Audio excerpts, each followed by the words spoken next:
자, 이제 도장, 어떤 도장을 등록할까? 여기까지는 지금 했습니다. 예, 했고. 자, 인장을 등록하는 방법이 지금 칠판에 써져 있습니다.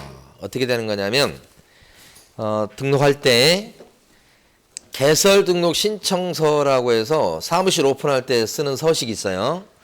거기 오른쪽 밑에 가면 네모칸이 하나 있어요. 거기다가 등록 신청한 사람이 갑이다 그러면 갑의 도장을 여기다 찍어요. 그리고 요걸 제출하면 두 개를 하는 겁니다. 사무실 오픈 신청서니까 그 다음에 인장 등록이죠. 그러니까 처음에 사무실 오픈할 때부터 쓸 인장을 같이 등록해 버릴 수 있다. 이런 것도 있고 이해만 하시면 돼요. 아니면 이제 이렇게 안 하고 등록할 때는 이거 안 하고 등록만 해요. 사무실 등록만. 그래 놓고 인장 등록 신고서가 있는데 여기다가 따로 도장을 찍어서 제출해요. 그러면 이제 사무실 신규 오픈은 신규 오픈대로 하고 왼쪽 오른쪽에 인장 등록은 또 인장 등록대로 또 하는 거예요. 그러니까 방금 요렇게 해도 되고 두 개를 같이 해도 되고 이건 이거대로 하고 이거 따로 하는 것도 있고 인장을 등록할 때. 그래서 이것도 선택사항이에요. 그 다음에 이제 소공도 인장을 등록할 텐데 소공에 대해서는 고용신고하게 돼 있죠. 언제까지요? 고용신고 언제까지죠? 업무 개시 전까지 하게 돼 있는데 고용신고할 때 고용신고서라는 서식을 이용해요. 그럴 때 소공이 을이다 그러면 을을 소공을의 도장을 여기다 찍어. 그래서 고용신고는 개공 갑이 하겠죠. 갑이 고용신고 낼 때 소공이 거기 껴들어가서 자기 도장을 여기다 찍어. 사용할 도장을 두 개를 같이 하는 거죠. 고용신고 개공 입장에서는 그 다음에 인장 등록 이렇게 두 개를 같이 하게 된다. 근데 이게 같이 하기 싫으면 사장님 갑은 자기 혼자서 고용신고하면 되고요. 끝. 여기에요. 소공은 인장 등록하는 그 서식이 있어요. 거기다가 소공을이 자기가 쓸 도장을 여기다 찍어. 인주 묻혀서. 그래서 이걸 내면 이거 인장 등록이에요. 그러니까 인장을 등록하는 방법도 이제 개공이랑 소공이 각각 두 가지씩 있는 거예요.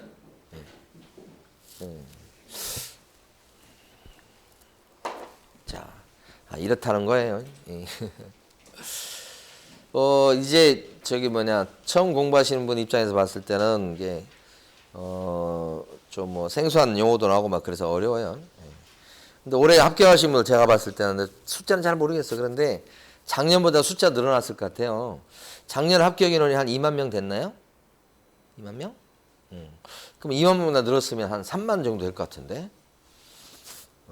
숫자가 많으면 또 많다고 또 불만 들어오고요. 적으면 적다고 불만 들어오니까 숫자를 잘 안 밝히려는 것 같아요. 합격률만 얘기해요. 29% 뭐 이렇게. 근데 추측컨대는 한 2만에서 3만 사이 되지 않을까. 합격 인원이.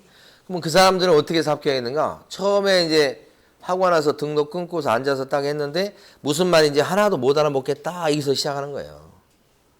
그랬다가 4개월 정도 지나면 조금 이제 들어오기 시작해요. 그랬다가 이제 또 4개월 지나면 이제 막 문제 풀어낼 수 있을 정도까지 실력이 올라가고 이렇게 되는 거지. 근데 이제 처음에 딱 했을 때 막 다 이해가 돼. 이번에 경매 수업을 어디서 하는데 그 수강생 중에 한 명은 중개사 공부를 안 했대요. 근데 막 다 이해를 하는 거예요. 제가 그래서 믿을 수가 없다고 그랬어요. 혹시 몰래 공부한 거 아니냐고 물어봤지. 근데 안 했대.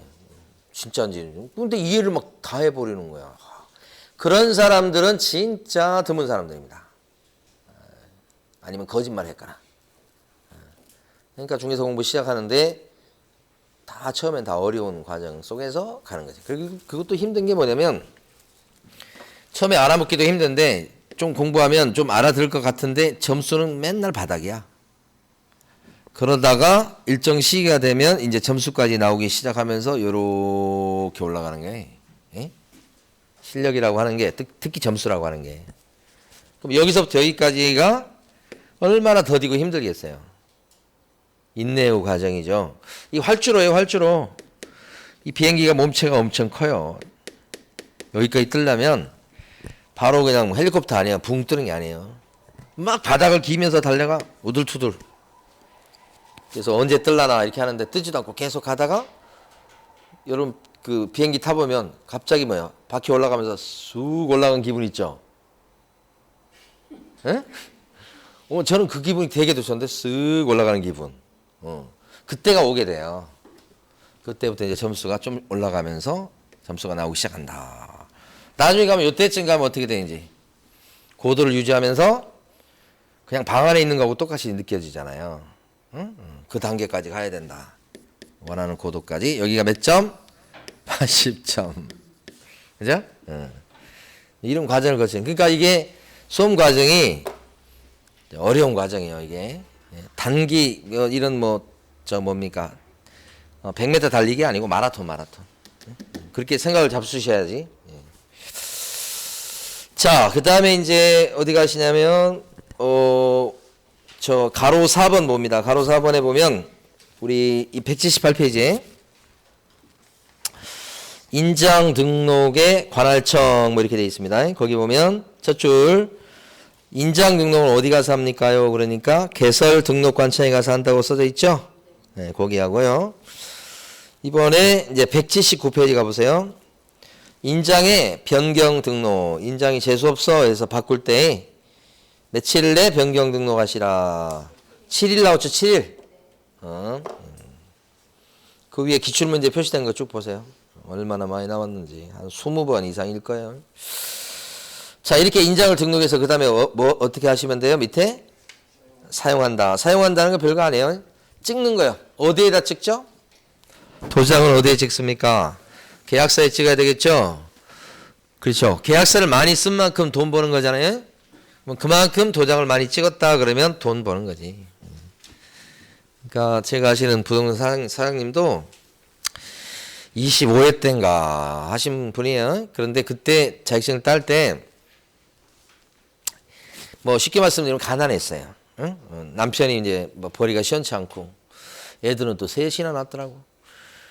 애들 이제 초등학교 막 입하고 그랬을 때요. 24회 때 자격증을 따고 그때 어렵게 공부했죠. 그리고 빌라에 살았어요. 강서구 쪽에 빌라에 살았어. 그리고 자기 집도 뭐 없는 상태고 이런 상태인데 그분이 자격증을 따고서 분양사무실에서 돈을 벌었어요. 워낙 이 상담력이 뛰어나. 그래서 이제 자기 사무실을 차렸어. 그래서 지금까지 쓴 계약서가 1000건 이상이야. 그래서 어떻게 됐냐면 저기 성남 쪽에 아파트를 분양을 받았어.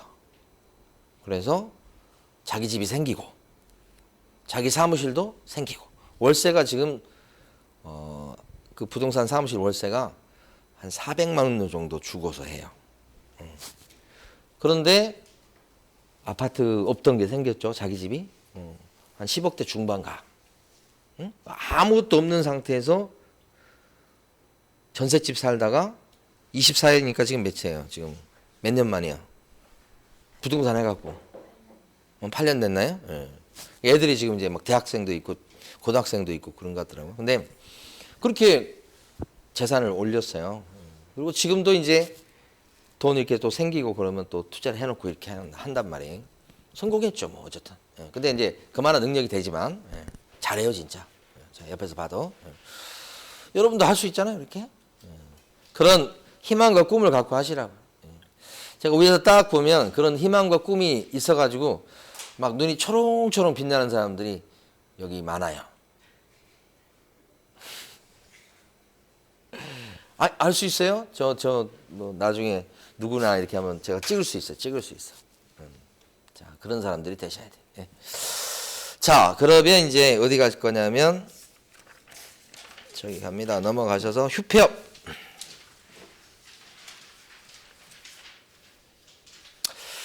뭐 휴업은 여기 지금 교재 밑줄 긋기 전에 뭐 이것도 쉬운 내용이에요. 쉬는 게 휴업이고 문 닫는 게 폐업이잖아요. 근데 이제 원래 휴폐업은 자기가 알아서 하는 건데 법에서 규제하는 게 좀 있죠. 자, 보십니다. 휴업은 쉬는 건데 나라에서는 어떻게 규제하냐. 나라에서 규제한 거 보면 3개월을 넘어가지고 길게 쉬려고 하는 사람은 미리 신고하게 돼 있어요. 관청에다가. 나 쉬려고 합니다. 이게 왜 그러냐면 자기가 쉬면서요. 이걸 쉬면서 다른 사람한테 사무실을 빌려줄 수 있거든요. 자기가 안 하고. 그래서 빌려주는지 안 빌려주는지 감시하고자 하는 거예요. 그래서 3개월 넘게 휴업한다 그러면 미리 관청에다가 쉰다고 미리 등록증을 띄워와서 신고하십시오. 이렇게 하는 거예요. 등록증 갖고 와야 돼요. 그러면 3개월 초과라고 돼 있으니까 한 달이나 두 달 쉬는 경우는 신고할 의무가 없겠죠. 그럼 한 달 쉬는 것은 휴업이에요, 안 해요? 한 달 쉬는 거 휴업이에요, 안 해요? 휴업이에요, 그것도. 휴업인데 신고할 의무가 있다, 없다? 없다. 이렇게 이제 이해하셔야 돼. 하루를 쉬어도 휴업인 거예요.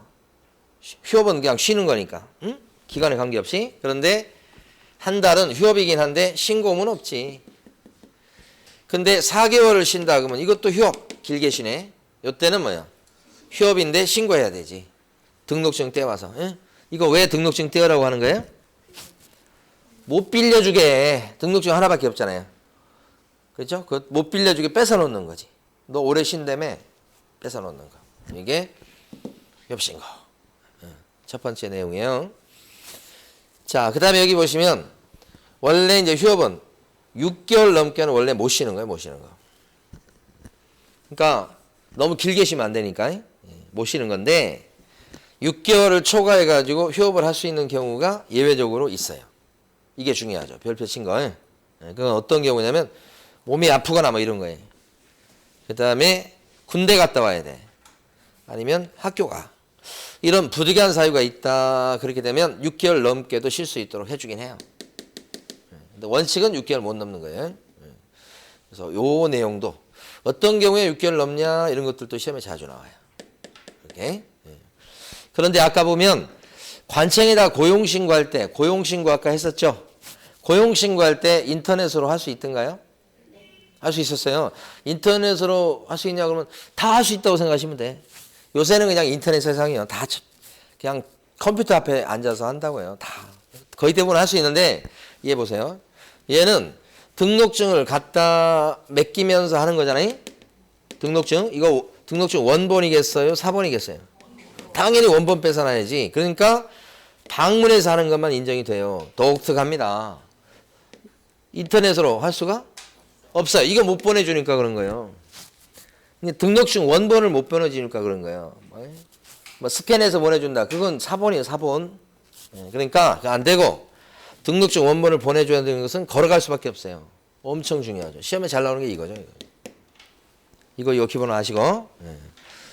자, 그렇게 이제 이해하시면 돼. 그래서 여러분들은 182페이지 아래쪽에 보면 휴업 신고가 있죠. 거기 가로 1번에 동그라미 1번 첫 줄 보시면 개업 공인중개사는 3개월을 초과하는 휴업을 하고자 했을 때는 국토교통부령이 정하는 바에 따라 등록관청에 그 사실을 미리 신고해야 되겠다. 이렇게 3개월 초과에 동그라미 치셔야 되겠죠. 이렇다면 3달 쉬는 사람은 신고할 의무가 있을까요? 없을까요? 3달. 없어요. 없어. 초과라고 했으니까 넘어가야 되잖아요. 초과란 단어가 중요하고. 그 다음에 오른쪽 페이지 제일 위에 첫 줄. 휴업신고를 하는 자는 중개업의 휴업신고서에다가 등록증을 첨부해가지고 등록관청에 제출해야 되겠다. 등록증에 동그라미 치시고 형광펜. 등록증 갖다 내면서 맡기면서 신고한다. 따라서 둘째 줄 끝에 방문 신고만 되고요. 전자문서로 할 수가 없다. 전자문서 글자 위에다 X 쳐버리세요 그냥. 굉장히 중요한 내용입니다. 이게. 자, 그 다음에 다음 페이지 184페이지. 자, 네모 2번에 휴업기간이라고 나와 있습니다. 그래서 휴업기간 네모 2번 보시면 가로 1번의 원칙 첫 줄 휴업기간은 원래 몇 개월을 초과할 수 없다? 6개월. 자, 그런데 가로 2번 예외가 있습니다. 다음의 경우에는 6개월을 초과해서 휴업할 수가 있다. 다음의 경우가 뭐냐? 질병에 따른 요양. 군대 갔다 와야 돼요. 입영 이런 거. 취학 이런 것들. 취학 특히. 자, 그 다음에 또 갑니다. 이제 거의 다 끝났어요. 자, 휴업신고 했습니다. 그러면 3개월을 초과해서 휴업한 경우죠. 그럼 휴업신고할 때는 등록증 갖고 가야 되죠. 그러니까 이 등록증을 어떻게 됐냐면 사무실, 그러니까 저 등록관청에다가 등록증을 요거 맡겨놓은 거예요. 이거. 그러면서 휴업신고한 거죠. 그런데 이렇게 휴업신고했던 요 사람이 나중에 다시 영업을 재개하려고 합니다. 영업을 다시 하려고 그래요. 다시 시작하려고 그래요. 그러니까 이 사람이 예를 들어서 4개월을 쉬겠다. 그러면 이건 휴업신고 해야 되거든. 등록증 갖다 내놨죠, 지금? 그런데 4개월 이제 다 끝나갑니다. 근데 다시 일하려고 그래. 그러면 재개신고해야 돼. 나 다시 일하랍니다. 라고 미리 재개신고해야 돼. 그럼 이때 재개신고를 하면 관청에서는 보관 중이던 등록증을, 이거 등록증을 어떻게 해요? 즉시 돌려줘. 왜냐면 이거 걸고 일해야 되니까. 돌려주거든. 그러면 이거 재개신고할 때는 미리 신고하는 건 맞는데 그때 등록증을 첨부해요? 안 하죠, 안 하죠. 등록증은 갖고 있지 않죠. 그러니까 재개신고할 때는 재개신고서만 내면 되는 거예요. 그렇다면 재개신고다 그랬을 때는 걸어가서 할 수도 있고 인터넷을 통해서 할 수도 있다. 뭐 새롭게 뭐 갖다 줄 게 없잖아요. 그래서 두 가지가 다 가능하죠. 아까 휴업신고하고 다르죠. 휴업신고는 등록증 갖다 받치면서 해야 되기 때문에 인터넷 신고가 안 된 거예요. 근데 여기는 가능하다. 이렇게 질문하면 이제 이렇게 말씀드리면 질문 이게 많이 들어와. 등록증 찾아와야 되잖아요. 그럼 가서 찾아와야 되는데 그럼 어떻게 전자문서로 해요? 찾아오는 건 가야 돼. 그건 자기가. 이거 실물이 있으니까 가야 되고 그 전에 재개신고를 이렇게 할 수 있다는 거예요. 그러니까 재개신고하고 등록증을 찾아오는 것은 별개. 예? 초창기에 그런 질문 되게 많이 들어와 이거예요. 그 다음에 이제 휴업신고했던 기간이 4개월인데 이 사람이 보니까 한 달을 더 쉬고 싶어. 연장 한 달 더. 예? 그러면 그게 변경신고예요. 한 달 더 쉬겠다고 하는 거지. 미리 신고해야 돼요 이것도. 그런데 이때도 보면 등록증을 첨부할래야 할 수가 없죠. 등록증 갖다 내놨으니까. 예. 그래서 요 변경신고할 때는 어떻게 방문신고도 되지만 얘도 뭐도 돼요? 인터넷도 돼. 이렇게 두 개 공통점. 그러니까 이건 전부 다 휴업신고했던 사람이 다시 할 때죠. 만약에 2달 쉬는 사람 생각해 보세요. 2달. 그럼 이 사람은 휴업신고해요? 안 하죠. 그럼 2달 다 쉬어요. 내일 모레가 2달 끝나. 다시 일하려고 그래요. 그럼 어떻게? 재개신고해요? 안 해도 돼요? 안 해도 되죠. 2달 쉬는 거니까 휴업신고를 안 했어. 그렇기 때문에 등록증 갖다 놓은 게 없죠. 그러니까 찾아올 등록증도 없죠. 그러니까 2달 다 돼서 다시 한다 그러면 그냥 바로 재개를 해버리면 되고 재개신고 안 합니다. 그러니까 재개신고하고 변경신고 해야 될 경우는 어떤 경우죠? 휴업. 신고했던 사람이 하는 거예요. 신고 안 했던 사람 할 필요가 없잖아요. 그렇게 이해를 하시고. 자, 그럼 우리 교재에서 어디 보시냐면 185페이지. 제일 위에 가로 1번 첫 줄. 휴업기간을 변경하고자 하는 자는 신고한 휴업기간이 만료되기 전에 휴업기간 변경신고서를 등록관청에다가 제출해야 되겠다. 이때는 방문신고도 오케이. 그 밑에 줄 전자문서한 신고도 가능하다. 이렇게. 자, 밑에요. 가로 2번 재개신고. 가로 2번에 동그라미 1번. 휴업신고를 하고 휴업 중인 개업공인회사가 중개업을 재개하고자 했을 때는 중개업의 재개신고서에다가 재개신고서에 의해서 등록관청에 미리 재개신고하셔야 되겠다. 그쵸? 이때는 등록증을 붙이는 게 아니기 때문에 넷째 줄에 내려보시면 넷째 줄을 보시면 방문신고 오케이. 또 뭣도 돼요? 전자문서도 오케이. 그쵸? 재개신고 가로 2번에 동그라미 1번에 넷째 줄요. 방문신고 동그라미 전자문서 동그라미. 자, 그러면 동그라미 2번 재개신고를 받은 등록관청은 반납받아놨던 등록증을 어떻게 해줘요? 바로 돌려준다. 즉시 돌려준다. 이렇게. 자, 하나만 더 봐요. 또 뒤에 가셔서 폐업 나왔습니다.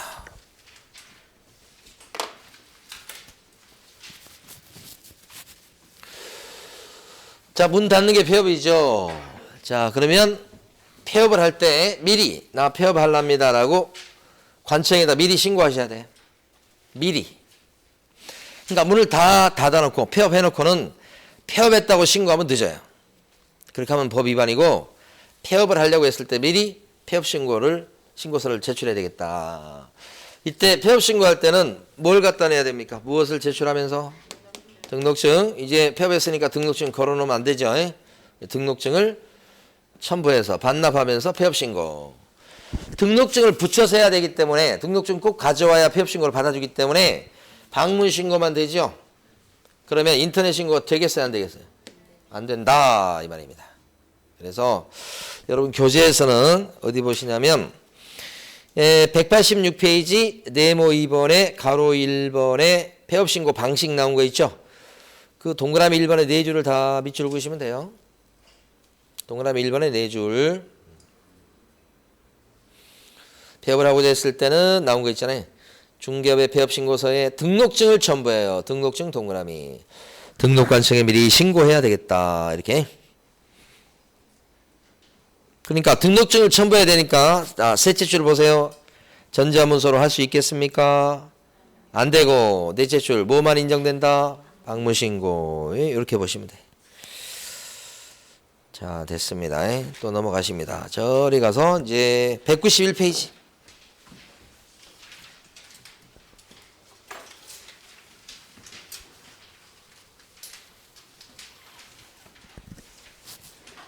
그러면 한번 생각을 해보세요. 휴업을 갖다가 4개월 쉬려고 해요. 그러면 등록증 갖다 주면서 휴업신고서 내서 해야 되고 나중에 또 다시 하려면 등록증 찾아와서 또 걸고 이렇게 해야 되고 그러니까 귀찮잖아요. 귀찮을 수 있죠. 그럼 4개월 쉴 때 저 같으면 이렇게 하겠어요. 일단 2달을 쉬어. 그럼 신고할 필요도 없어. 2달 다 쉬었어 이제. 그리고 나서 이제 어떻게 해요? 다시 좀 일을 해야죠. 그럼 재개 신고할 필요도 없어. 그냥 사무실 나가서 일을 좀 하는가 마는가 이렇게 하면 돼. 그래서 한 일주일 동안 하는가 마는가 하고 이제 사진도 좀 찍어놓고 옆집이랑 밥도 먹고 사진도 찍어놓고 그리고 나서 다시 이제 2달 쉬기 시작하면 어떨까요? 다시 휴업 신고할 필요도 없고 찾아올 필요도 없고 그렇지만 결과론적으로 뭐예요? 한 4개월 쉰 거 아니에요? 4개월도 넘지 중간에 그거 하면 그렇잖아요? 그러니까 누가 휴업 신고하고 막 이렇게 해서 뭐 이렇게 하겠냐고. 아니면 정 안 되면 폐업을 하지. 응? 그렇잖아요. 잘 안 써먹는 제도라고요. 근데 시험에는 이제 좀 꼬박꼬박 나온다고. 이 정신없는 것이. 그러니까 이게 뭐냐면 시험이라고 하는 게 꼭 뭐 중요한 제도만 시험에 나오고 그런 거 없고 별로 중요하지도 않는데 시험에 그냥 나오는 것이 막 많이 나오면 꼭 내요 그냥. 어디에 홀린 듯이 내요 그냥. 자, 어디 가시냐면 우리 교재는 191페이지. 뭐냐면 중개계약 얘기가 나옵니다. 아이고야. 가봅니다. 중개계약이 뭘까요? 요거 중개계약. 요거 되게 오해를 많이 하세요. 중개계약이 뭐죠? 매매나 임대차 계약 아니에요. 이게 중개계약이 뭐냐면 A라는 사람이 B라는 사장님한테 자 팔아주십시오라고 의뢰하는 거 있죠. 보통 말로 하죠. 말로. 이거 팔아주십시오. 세를 놔주세요. 그렇게 의뢰하잖아요. 그게 중개계약이에요. 이게 좀 고급스러운 말이지. 안 쓰는 말이죠. 부동산에 내놨다고 그러지. 누가 중개계약 체결했다고 하는 사람 누가 있어? 내놨다고 그러지. 그런데 이제 교실에서는 시험 볼 때는 중개계약을 체결했다고 얘기를 해. 같은 말이에요. 그러니까 중개 서비스를 여기가 제공하죠. 제공을 하고 제공을 받기로 하고 이게 손님이잖아. 둘 간의 약속이죠. 계약의 약속이죠. 앞에 중개가 뭐예요? 용어할 때 배웠죠. 계약하게 만들어주는 거죠. 그 서비스를 여기가 제공하는 거죠. 그래서 그 결과 보수를 받는 거죠. 그러니까 중개계약은 의뢰인하고 요 사장님 사이에 체결하는 계약이에요. 여기도 마찬가지. 전셋집 구해주세요. 그러면 그게 중개계약을 체결하는 거예요. 말로 많이 하겠죠. 여기도 마찬가지로. 그랬는데 전셋집 구해달라고 했는데 그 얘기를 듣자 요게 생각나서 둘을 이렇게 연결시켜서 둘이 전세계약을 하게 만들었어. 이 전세계약이라고 하는 것은 이게 넓은 의미로는 거래예요. 거래. 예? 우리 용어할 때 했었잖아요. 매매, 교환, 임대차 그 밖에 권리의 득실 변경하는 행위를 거래 당사자 간의 행위를 그게 거래 계약이에요. 이게 매매가 대표적이죠. 그 다음 전세 뭐 이런 거잖아요.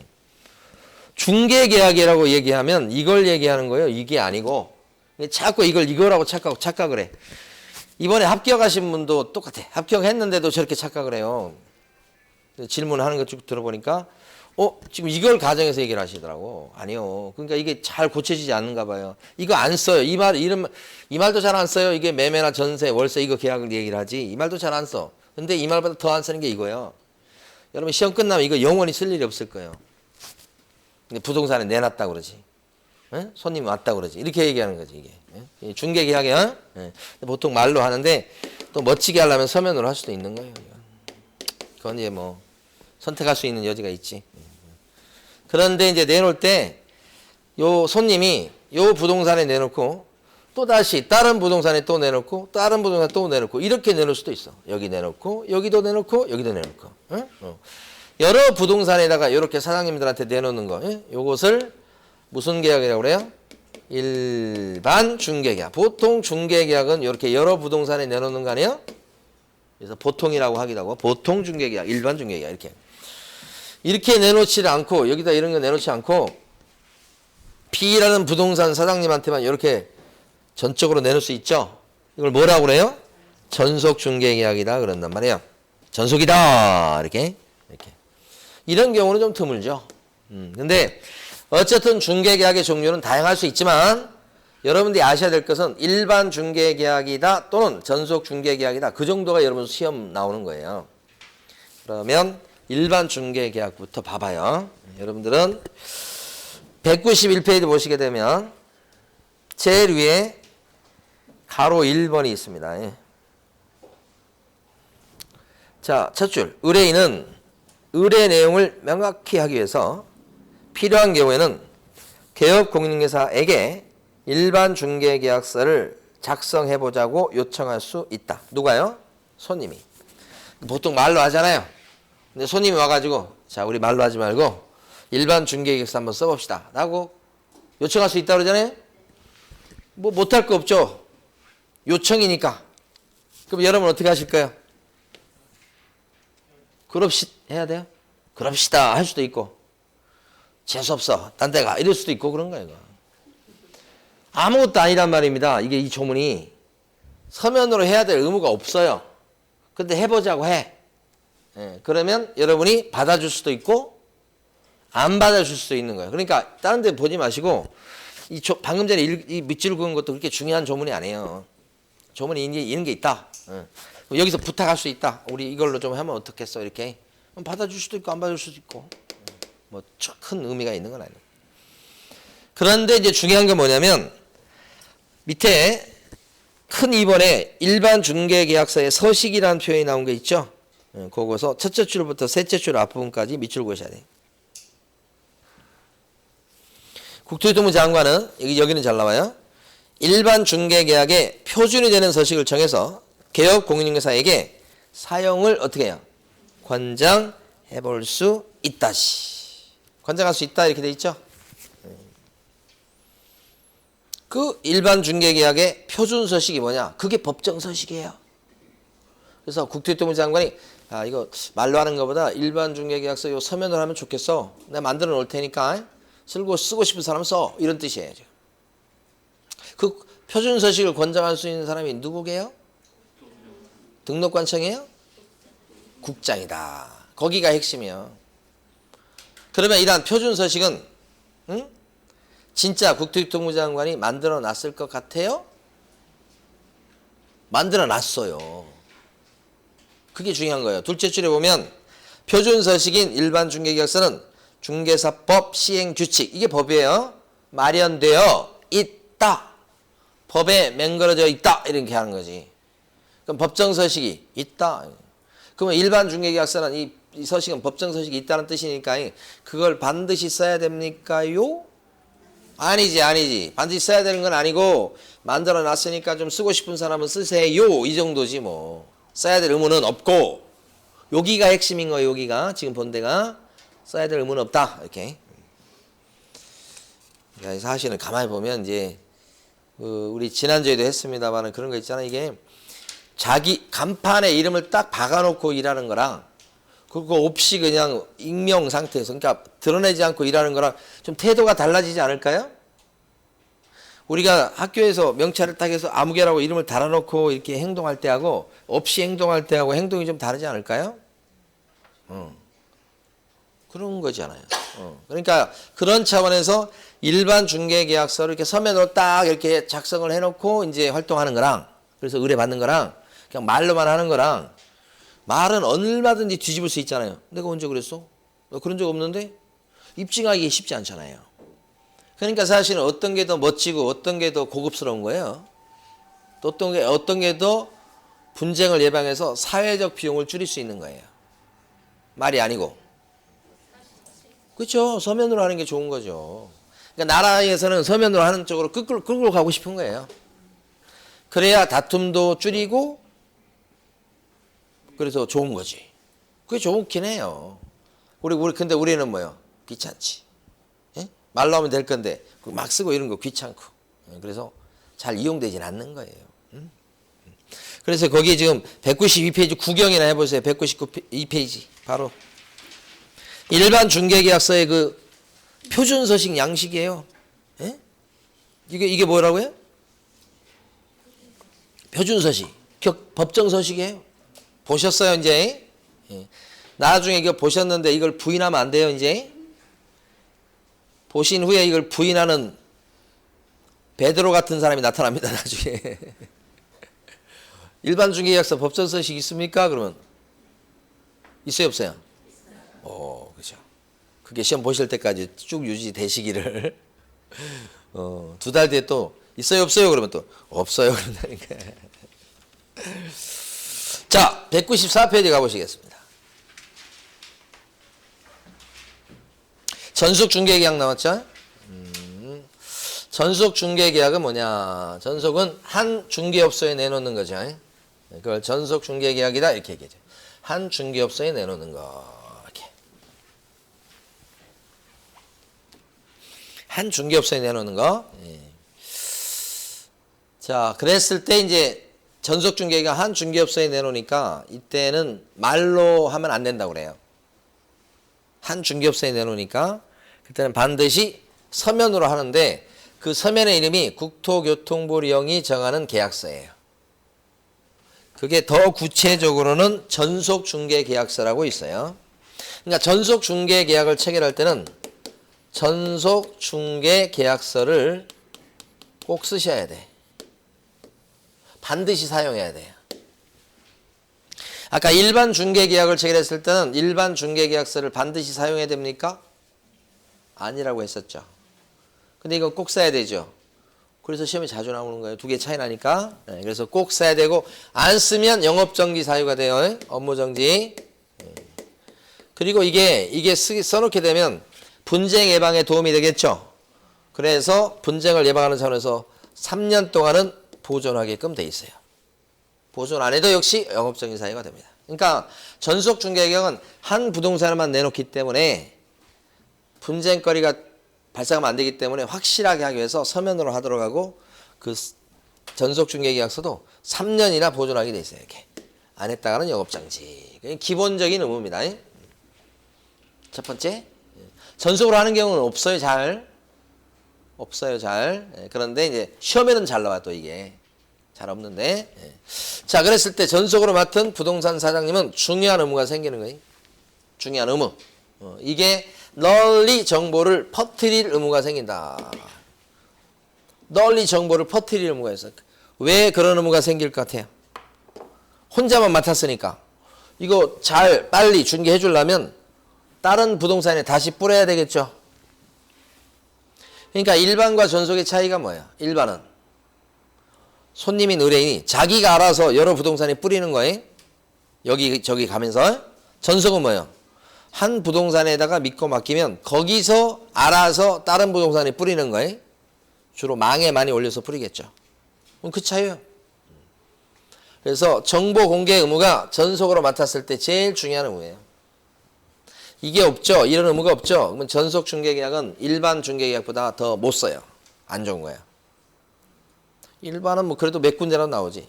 전속 한 군데만 딱 정보를 갖고 있어. 그럼 언제 팔아줄 거예요? 언제 새로 얻어줄 거예요? 그렇잖아요. 그래서 이게 반드시 필요하다. 근데 정보 공개는 요거 며칠 내 하게 돼 있는가? 자, 여러분들은 며칠 내 하도록 돼 있냐면 요게 좀 이따 밑줄 그을게요. 지금 칠판 먼저 보시고 7일 이내 정보를 공개하도록 돼 있어요. 7일이죠. 왜 7일이에요? 그냥 7이라는 숫자가 마음에 든 거예요, 그냥. 이거 6일 내 공개해야 됩니다. 그렇게 할 수 있잖아요. 근데 6일이라는 거 숫자 잘 보셨어요? 잘 안 써요. 예. 왜 그런지 몰라. 그건 뭐 우리 알 수 없지. 하여간 사람이 좋아해, 7자. 7자 좋아하고 또 어떤 글자 좋아하던가요? 그런 게 있잖아요. 3 좋아하고 5 좋아하고. 그렇죠? 8자 좋아하던가요? 8자?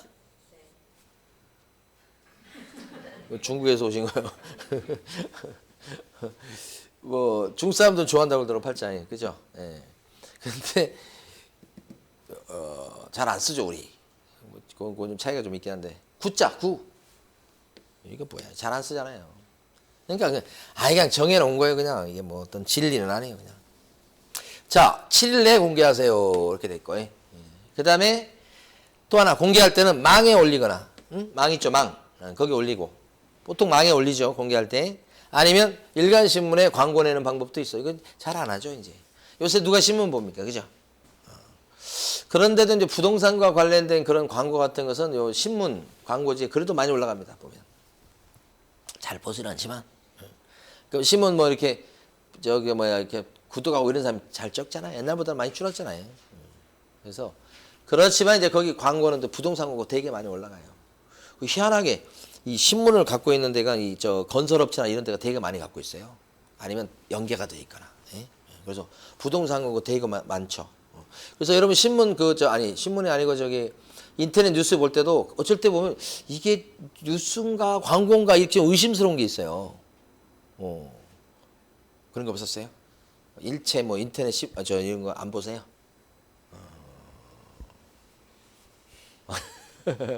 그거보다 다른 게 더 중요한 게 많을 수도 있죠.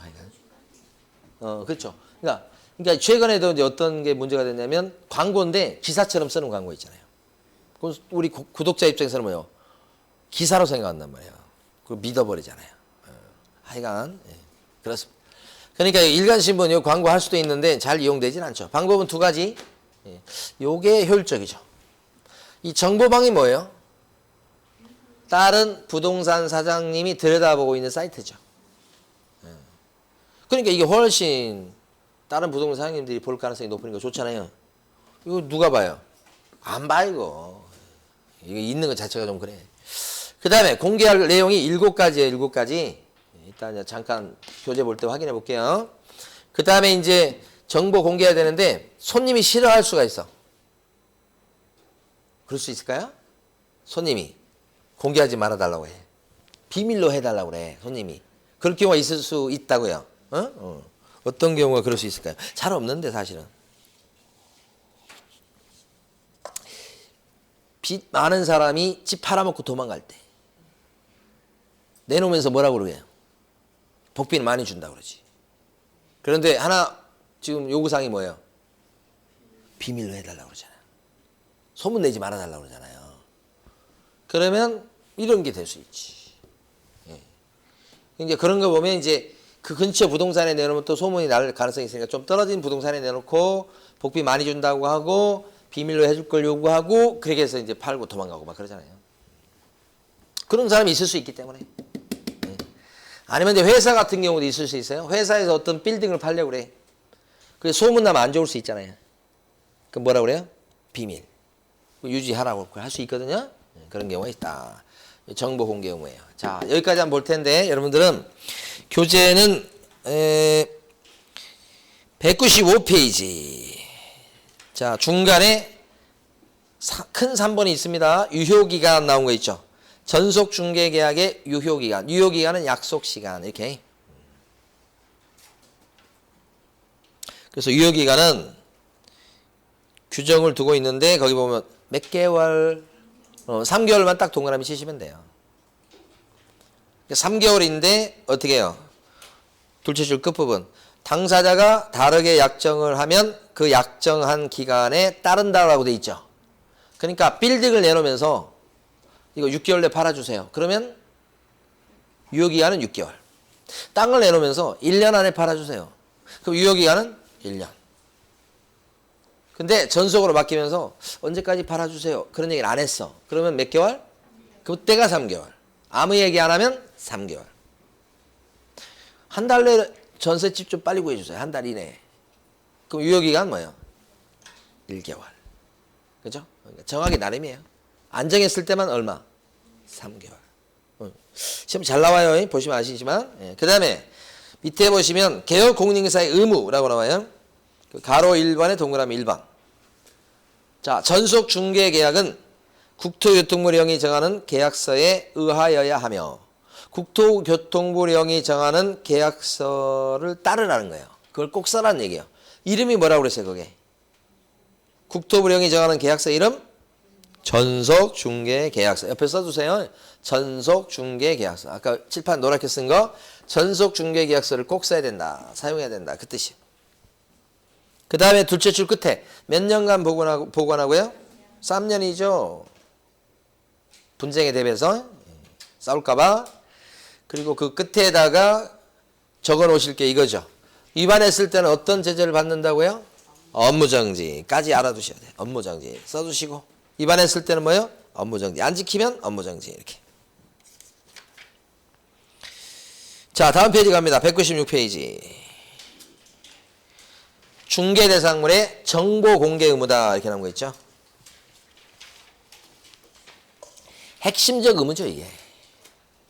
그래서 동그라미 1번에 첫째 줄부터 자, 둘째 줄까지 일단 밑줄 읽어보시면 전속 중개 계약을 체결할 때는 계약 체결일로부터 며칠 안에 정보를 공개하시라. 7일 동그라미 하셔야지. 7일. 자, 근데 셋째 줄. 의뢰인이 비공개 요청을 하면 어떻게 해요? 공개하면 돼요, 안 돼요? 안 된다까지 밑줄.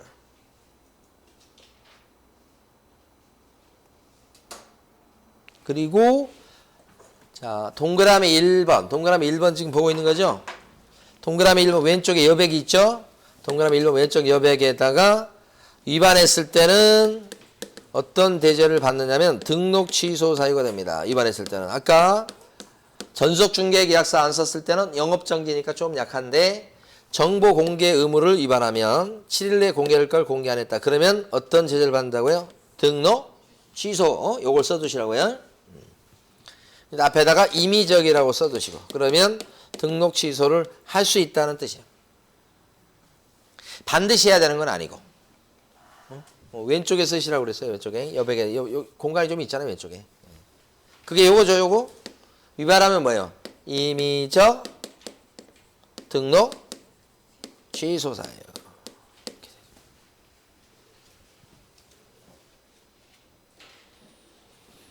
자, 그 다음에 이제 뭐가 있냐면 공개할 내용 7가지 아까 있다고 그랬잖아요. 밑에 박스로 내려가 보세요. 박스.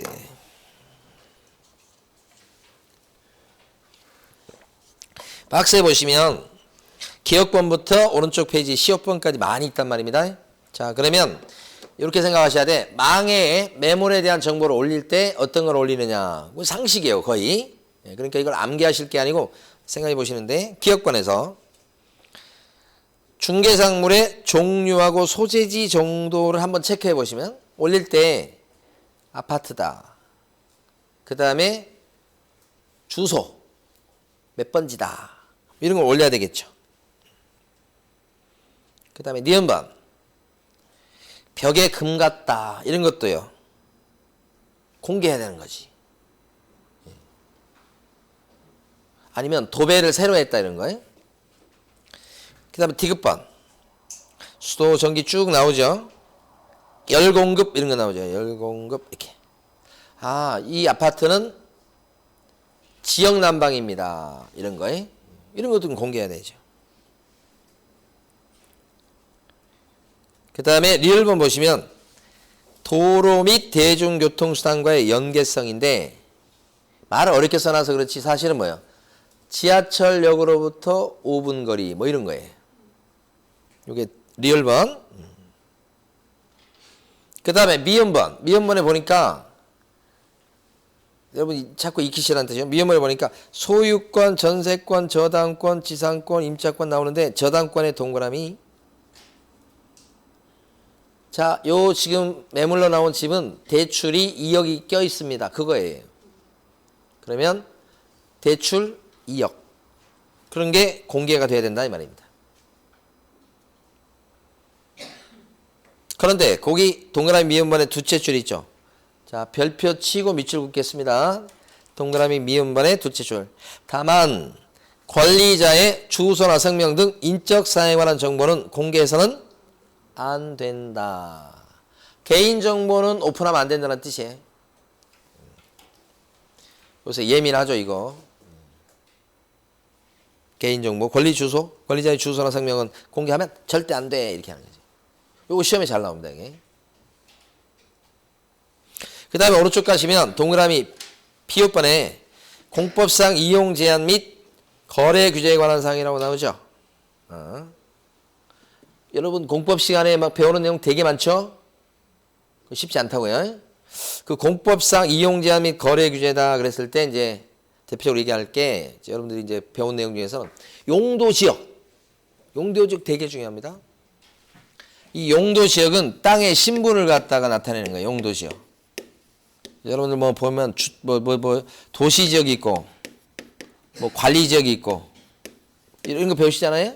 공법 시간에 벌써 갔을 것 같은데. 예. 그 다음에 뭐예요? 농림지역. 그쵸 이제. 또요? 자연환경 보존지역이지. 이렇게. 예. 신분 땅의 신분을 냈다. 용도지역이 이게 가장 기초예요. 토지 주택할 때는 용도지역이 중요한 거예요. 용도지역이. 그래서 신분이 4단계 신분 이렇게 4단계가 있는데 도시지역이다 그러면 여기 뭐 주거지역도 있고 상업지역도 있고 공업지역도 있고 막 그러잖아요. 녹지지역도 도시지역에 들어갑니다. 예. 여기가 땅값이 비싸죠. 그래서 여기가 신분으로 봤을 때 양반이에요. 양반 계급이고 관리지역은 뭘 것 같아요? 관리지역은 중인 그러면 뭐냐면 요 갓이 좀 작은 사람들 있잖아요. 옛날로 치면 뭐 역관이나 아니면 의관 해서 저 의사들 옛날로 치면 관리지역은 중인이요. 중인 중간 계급. 그 다음에 농림지역 요건 뭐예요? 평민들 신분으로 치면 딱 4계급으로 나눠 놓잖아요. 뭐 나누면 4계급 4등분하는 거 되게 좋아해요. 그 왜 그런지 몰라. 하여간 뭐 좋아하는 거 어떡할 거야. 마지막 이거 뭐예요? 노비야. 무슨 얘기냐면 저 자연환경 보존지역 땅이 요리 신분 상승이 거의 안 돼요. 이게 그냥 비유해서 말씀드린 게 아니에요. 신분 상승이 힘들어. 근데 여기 요 사람이 요리 오는 경우가 있을 수는 있죠. 확률이 높죠, 상대적으로. 얘네들도 올 수는 있는데 잘 오기 힘들어. 나중에 여러분들이 이제 공법 배우시고 실제 이제 투자 활동 해보시면 이게 왜 어떤 의미를 나타내는지 아실 거예요, 이게. 그렇죠? 그래서 계획관리 땅이 좋다는 이유가 이것 때문에 이렇게 될 가능성이 높은 거지. 그게 동그라미 비읍번. 그렇죠? 그 다음에 시읍번 보면 거래 예정 금액이라 나와 있는 게 뭐냐면 아파트 내놓을 때 우리 이거 9억에 팔아주세요. 9억 원이 예정가예요. 근데 실제 소개해가지고 말이에요. 실제 도장을 딱 찍을 때는 이제 깎죠, 보통. 9억이지만 이제 매수인이 뭐 이런저런 얘기하고 그러니까 매도인은 9억 부를 때는 깎아줄 준비가 돼 있는가요, 여러분? 마음의 준비가. 9억인데 절대 안 돼. 우리는 9억 이하는 못 팔아요. 그런 경우는 굉장히 드물고요. 9억 원이 나왔어요. 그럼 어떻게 해요? 원래 한 8억 5천 팔 생각이면 9억에 딱 좀 높여서 내놓는 거예요. 그게 사람 심리거든.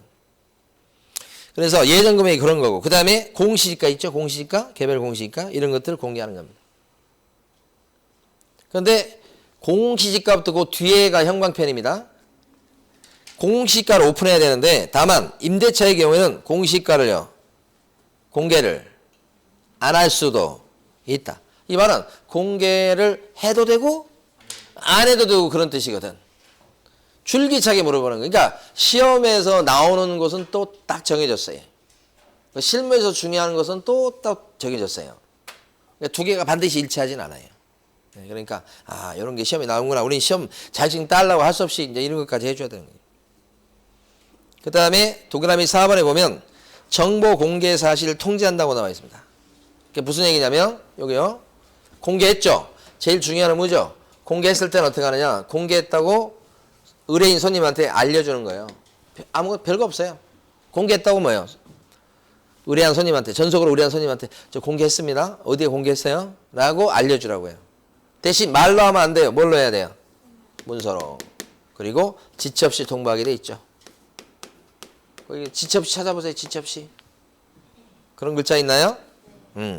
둘째 줄에 있죠. 그 다음에 통지는 말로 하면 안 되고 뭘로 해야 돼요? 셋째 줄? 문서. 지체 없이 동그라미, 문서 동그라미 하면서 읽어주시면 돼요. 그래도 꽤 나옵니다. 이것도. 자, 가로 3번. 그리고 전속으로 맡았을 때 일 처리하면서 어떻게 해야 돼요?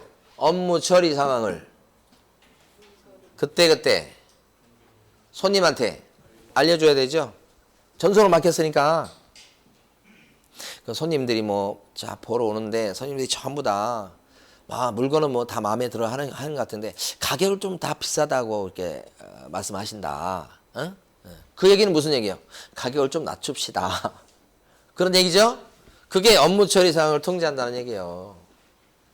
아니면 가격은 사람들이 다 오케이 그런데 그 가격인데 어떤 시설 같은 게 조금 후져서 그걸 전부 다 그게 크레임이 많이 걸린다는 거야. 그러면 전속으로 내놓은 사람한테 어떻게 해요? 고치자고. 그럼 금방 나올 것 같다고 전세. 그럴 수 있잖아요. 그게 업무 처리 상황 통지? 이것도 뭘로 해야 돼요? 문서로. 그런데 이것은 그때 일의 진척상을 알려주는 거니까 한 번 알려주고 끝이 아니죠. 그때마다 주기적으로 알려줘야 되겠죠. 그래서 거기 뭐라고 나와요? 2주일에 10살이 가기 전에 최소한 몇 번 이상? 한 번 이상. 그런 글자 나오죠. 문서에다 동그라미 또 치셔야 되겠네. 이런 식으로. 자, 요게 전속입니다. 전속 중개 계약에 대해서 좀 봤어요. 이제 의무 위주로. 자, 쉬었다가 계속합니다.